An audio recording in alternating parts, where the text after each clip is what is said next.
Department declared in a series of notorious memos that it was legal for the U.S. to engage in enhanced interrogation techniques, that were obviously torture. Of course, the actions of Nuremberg's defendants had also been legal under German law.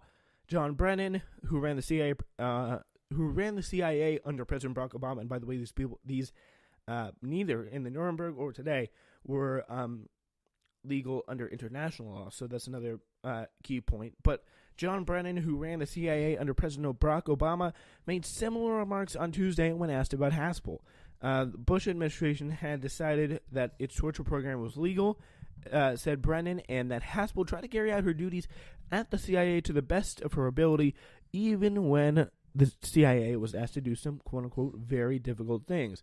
Texas Republican Representative Will Hurd used the precise language of the Nuremberg defense when talking about Wolf Blitzer. When talking to Wolf Blitzer, the Senate must do its job in scrutinizing the record and involvement of Gene Haspel in this disgraceful program. So that's Senator John McCain of Arizona, Republican of Arizona, saying that about Gene Haspel. So here is how she responds. Will Hurd responds. Told Blitzer, quote, "This wasn't Gina's idea. She was following orders. She implemented the orders and was doing her job." Hurd also told Blitzer, "You have to remember where we were at that moment, thinking another attack was going to happen."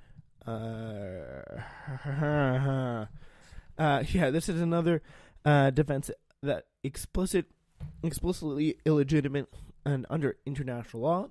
The UN Convention Against Torture, which was transmitted to the Senate by Ronald Reagan in 1988, states that no exceptional circumstances whatsoever, whether state of war or threat of war, internal political instability, or the public emergency, may be involved in the justification of torture. So it's not okay. You can't do it. Not ever, ever, ever.